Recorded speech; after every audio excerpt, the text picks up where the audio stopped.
Hello everyone, কেমন আছেন সবাই? আশা করি সবাই খুব ভালো আছেন। তো আমরাও খুব ভালো আছি।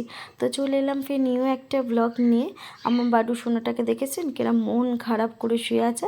কি কারণ জানেন? এই যে আমার পা কেটে গেছে, তো আমি তো আর বাইরে হেঁটে যেতে পারছি না। বাইরে যদি হাঁটাচলা করলে না একটুখানি পায়ে রক্ত বার হয়ে যাচ্ছে। ঘরেই তাই এরমভাবে হাঁটছি চলছি, রক্ত বার হয়ে যাচ্ছে। পরে যেহেতু ভয়েস দিচ্ছি তার জন্য বলছি যে আমি এই যে কাজ বাজ করছিলাম, তারপরে দেখছি কি যে খুব রক্ত বাড়াচ্ছিলো, তো আমার সেলাই না কেটে গেছে। আর কাজ যদিও না করি, এই যে ঘরে চারিদিকে ধুলো ধুলো হয়ে যাচ্ছে, মানে 2-4 দিন হলেই যেন এত ধুলো হয়ে যায় নিজেরই আর ভাল লাগে না। তার জন্য দেখতে না পেরেই আমি নিজেই পরিষ্কার করতে যাচ্ছি, আর সেলাইটা এরমভাবে কেটে গেছে। আর বাড়িটা ওরমভাবে কদিন ধরে যেতে পারছে না বলে না একদম মন খারাপ করে ও বসে থাকছে কদিন ধরে, মানে খেতে দিলেও যেন ভালো করে খাচ্ছে না। আর ও যে একটুখানি বাইরে যখন একটুখানি বাইক চড়ে ঘুরে আসে, তারপরে কিন্তু ও বেশ দৌড়াদৌড়ি খেলাধুলা, ওর মনটা তখন ওর ভালোই থাকে। কিন্তু আমার নিজেরই খারাপ লাগছে ওকে দেখে, যে কি বলবো। আর নিজেরও পায়ের এই অবস্থা। এবার এই পরিষ্কার করে নিই, কটা বাসন টাসন আছে মাজবো। আর দাঁড়িয়ে দাঁড়িয়ে এই যে প্রত্যেক দিন ঘরগুলো মুছছি, আরও বেশি পায়ের ছাপ লাগছে। যত দাঁড়িয়ে থাকছি মানে নিচে পাটা করলেই যেন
এখন বাজে 1টা।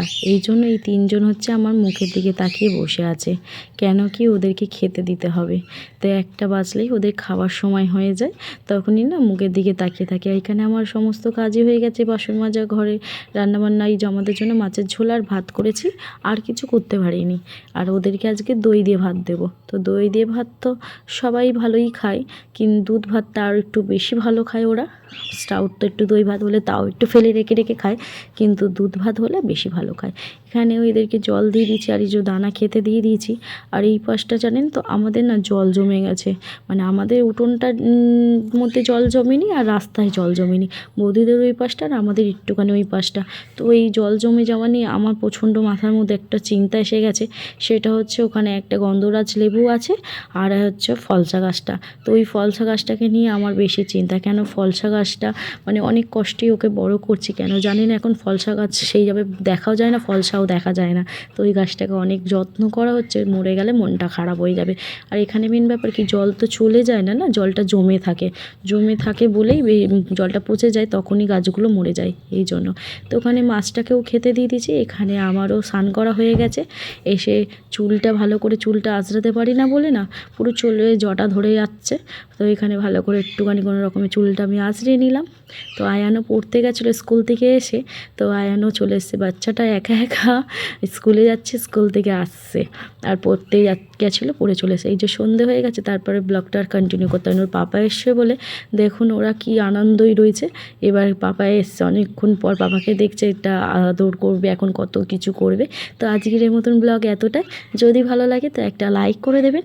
যারা যারা আমার চ্যানেলে নতুন আছেন প্লিজ আমার চ্যানেলটা সাবস্ক্রাইব করে দিন। তো আবার দেখা হবে নতুন একটা ভিডিওর সঙ্গে। তো ভালো থাকবেন, সুস্থ থাকবেন। তো টাটা।